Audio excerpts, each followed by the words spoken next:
na revista produzida por mim, revista Climatização, a respeito de um shopping que eu projetei lá no Recife, na região metropolitana. Foi o primeiro shopping de porte grande que eu projetei. Isso foi em 92 e foi inaugurado em 93.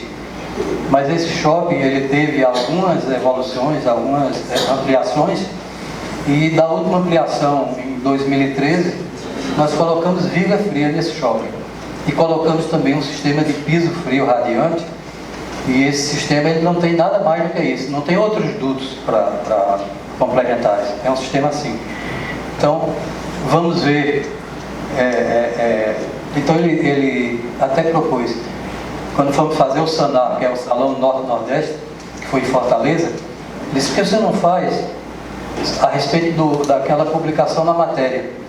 Aí nós fizemos esse título, e por coincidência ou não, eu vou mostrar a vocês aqui, mas a revista da Astros do mês de maio, que eu peguei ela logo no primeiro dia via internet, fiz download, mas ela só chegou na segunda-feira passada, dia 3, então tem um projeto que foi premiado que diz o seguinte: transformando um edifício de escritórios existente num edifício NZE. Pronto. Então eu acho que o tema é bem atual, mas eu não queria deixar de fazer uma referência hoje à questão do meio ambiente, porque o dia foi ontem, tá? Então não gostaria eu gostaria de fazer essa referência.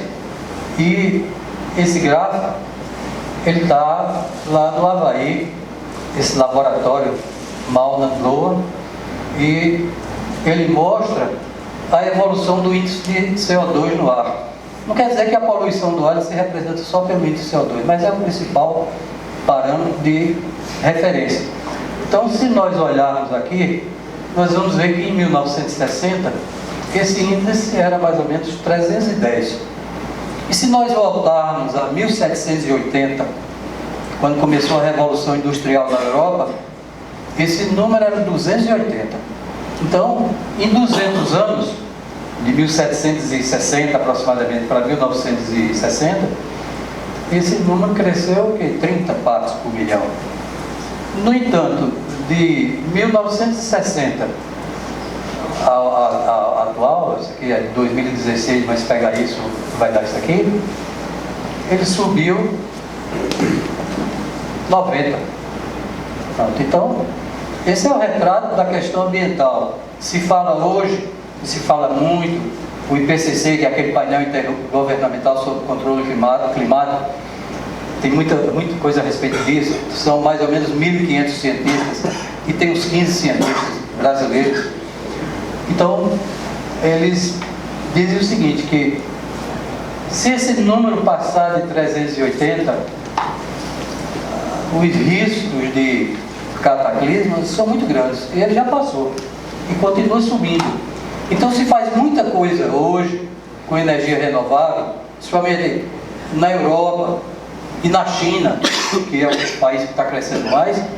No entanto, existe uma gama muito grande, um arquivo de indústrias térmicas que produzem a partir de carvão e que são muito poluidoras. Então, pouca coisa se avança exatamente por conta disso. Mas é isso que se deve fazer. Então, eu diria que o nosso trabalho tem mais ou menos uns 25 anos. A partir de 1995, eu fui numa feira da Astra em Chicago, nos Estados Unidos, e aí fiz uma volta pelo Tennessee, onde tem lá o Laboratório Nacional de Energias Renováveis. E eu me propus e fiz um desafio para mim mesmo de entender como era que a questão energética afetava tanto a questão ambiental. Então, isso aqui é de uma entidade chamada Instituto Mundial de Recursos Energéticos. Apesar de ser 2008, mas aquele gráfico mostra que isso está valendo. Então, mostra aqui o seguinte, que dos principais países desenvolvidos, dos 40 países mais desenvolvidos do mundo, que assinaram o protocolo de Kyoto, 86,6% dos gases de geração de gases de efeito estufa se devia ou à produção de energia ou ao consumo de energia, 86,6%. E toda vez que se diz que o PIB do Brasil vai crescer 1%, cresce mais de 1% no consumo de energia. Então como é que se vai resolver essa questão? Nós queremos crescimento para acabar com os 13 milhões de desempregados, mas ao mesmo tempo nós precisamos de ter uma postura de fazermos algo que não venha comprometer mais a questão ambiental. E que postura será essa? Só existe uma forma de fazer, desdobrada em duas: fazer mais com menos, fazer mais consumindo menos, e usar fontes de energia que tenham o menor impacto ambiental. E que fontes são essas? São as fontes renováveis. Pronto, então vamos dizer que a partir dessa hora aqui, olha, 5h30, se nós formos olhar a essa altura, quem está usando gerador a diesel em horário de ponta já está acionando aqui. Pois bem, a matriz energética brasileira é uma das mais limpas do mundo. Ela produz aproximadamente 130 gramas de CO2 equivalente por quilowatt-hora produzido.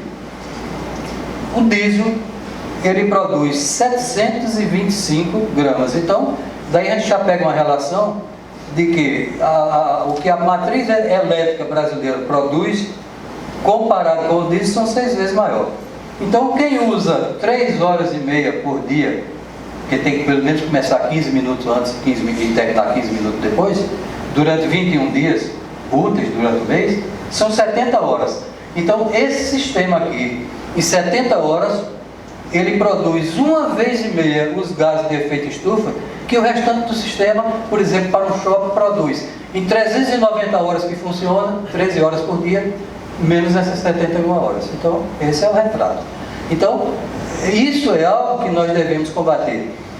Isso aqui é um gerador e está mostrando aqui a energia química contida no combustível, qualquer que seja ele. Isso que se produz aqui, isso é a energia mecânica, que você pode acoplar um gerador e dela você usar a energia mecânica mesmo, ou então fazer energia elétrica. Isso está em escala. Isso aqui é 1/3 e isso aqui são 2/3.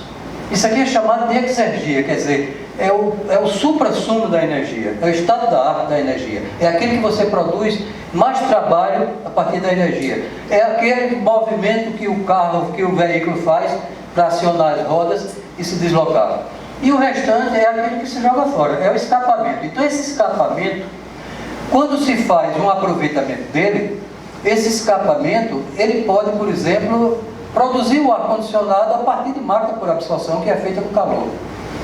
Mas uma indústria, uma usina térmica, ela também pode pegar isso aqui, fazer vapor e fazer um segundo estágio de vapor a partir de uma máquina térmica. Então isso se chama ciclo combinado. E no outro caso, chama-se cogeração. Então usar uma energia a partir de um combustível, mesmo que seja fóssil, por exemplo, o gás natural, que tem um poder de geração de gases de efeito estufa que é mais ou menos a metade do que é 400 por quilo, o diesel é 725, desde que aproveitando isso aqui, eu acho razoável. Por quê? É um recurso energético que deve ser usado, que precisa ser usado. E ao ser usado desse jeito, os impactos ambientais, eles são possíveis de serem assimilados pelos ecossistemas. Pronto. Então, evitar, por exemplo, aquela curva ascendente de aumento de ppm, de CO2 no ar. Pronto. Então, isso aqui é numa convenção que teve na Europa, em Roma, na década de 60, convencionou-se chamar isso aqui de exergia e isso aqui de anergia, de tal maneira que a exergia pura é aquilo que se vai fazer trabalho, que é o que se faz com o gerador, dali para frente usa para alguma coisa, ou então, por exemplo, para um elevador poderia se fazer, mas na realidade quase que a maioria dos nossos edifícios ele recebe uma forma de energia que seria exatamente a energia elétrica. E a energia, os motores normalmente eles descarregam isso entre 350 graus e 500 graus. Quanto maior a temperatura, mais a energia vai ter misturado com a energia, e quanto menor a temperatura, tem menos. e depois que se faz algum uso dela, se não se fizer uso, com pouco tempo ela já fez o estrago dela. Aqueceu o meio ambiente, se igualou a temperatura do meio ambiente, então não vale mais, é zero, seria zero de capacidade de gerar trabalho. Pronto.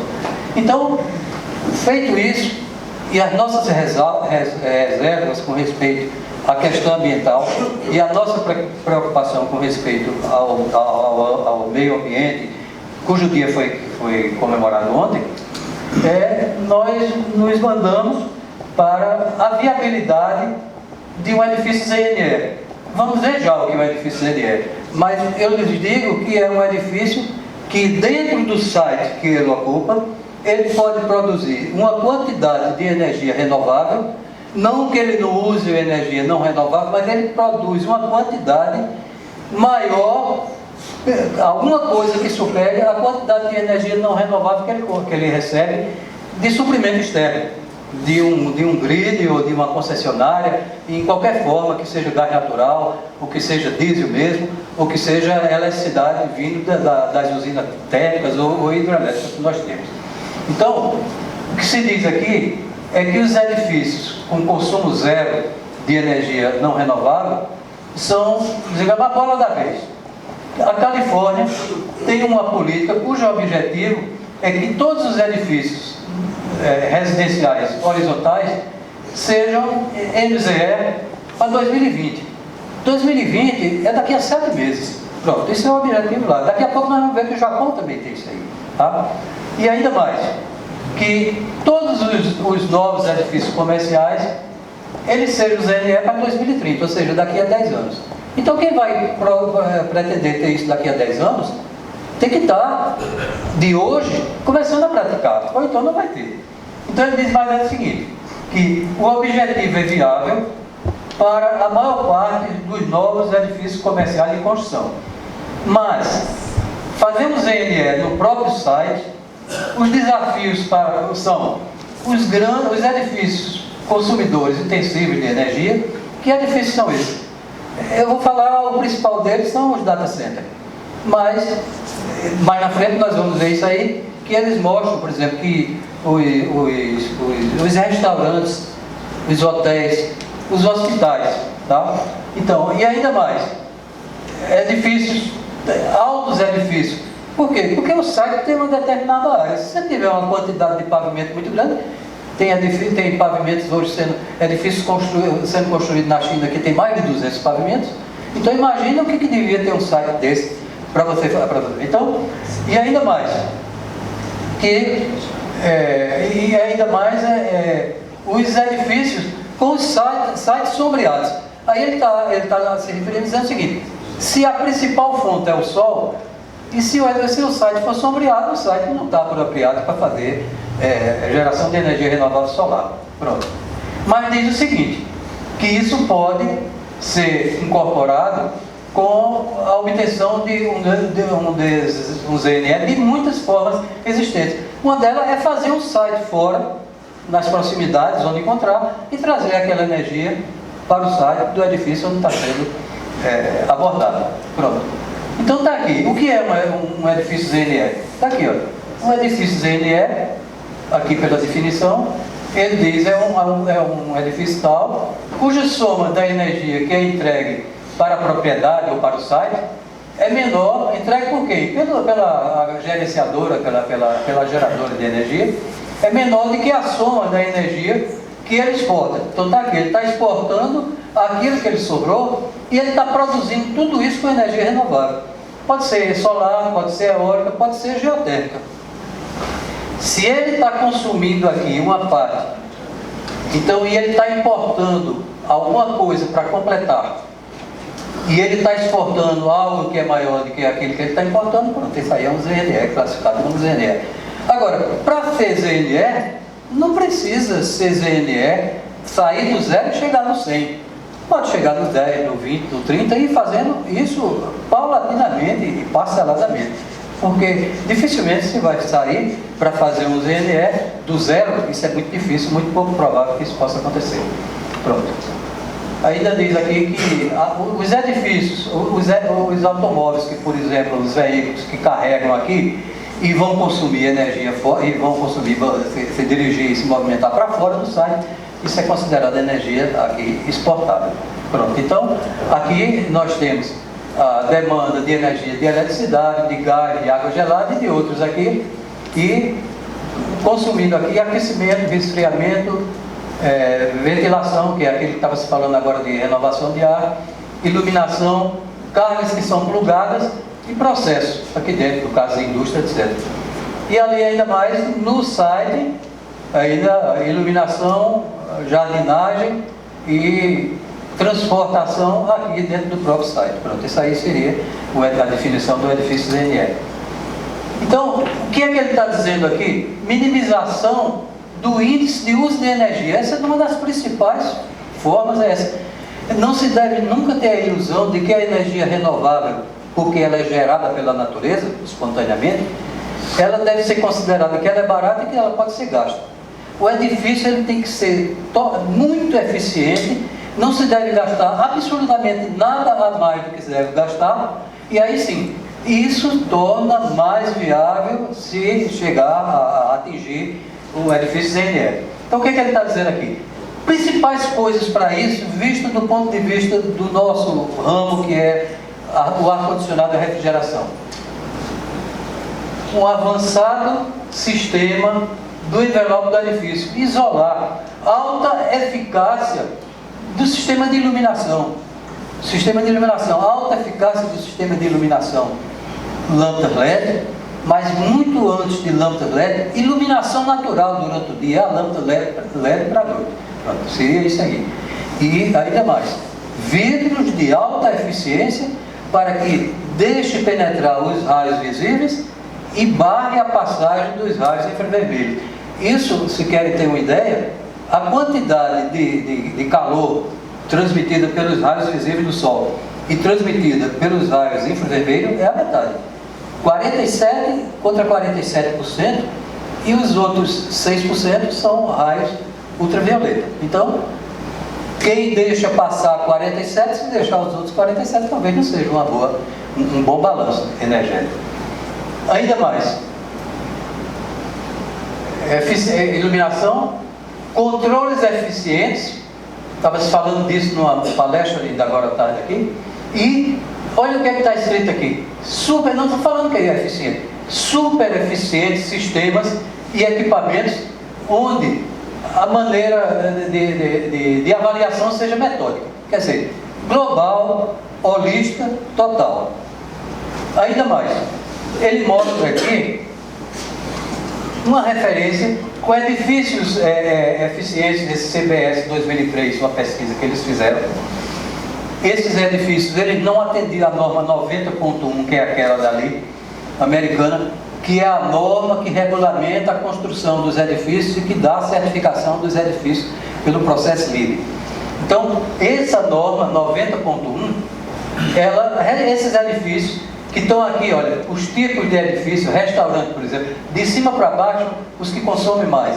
E aqui, por clima. Tem mais do que isso, mas aqui eles botaram 7 climas e 8 ou 9 tipos de edifício. Então, esses edifícios aqui, eles chegaram a consumir a metade do que se consumia nesses edifícios aqui, antes de aplicação dessa nova 90.1, mas com o propósito de fazer edifícios, vamos dizer assim, eficientes. E depois, jogando com esses critérios, esse segundo grupo de edifícios aqui, cujos tipos climáticos e os edifícios são os mesmos, eles mostram aqui que isso aqui resultou a metade daquilo. Então, se isso é a metade desse e esse é a metade daqui, isso aqui é um quarto desse aqui. Então, o caminho para se obter edifícios com balanço energético zero, primeiro é o edifício eficiente. E isso aí envolve processos eficientes, sistemas eficientes, equipamentos eficientes. Trocar só o equipamento que não é mais eficiente por um equipamento não é saída. O custo agregado, ele termina sendo muito maior do que se procurar fazer, primeiro, a racionalização do edifício, a racionalização dos sistemas. Eu diria que, na minha ótica, isso seria o final do processo. O primeiro seria os outros. Tá?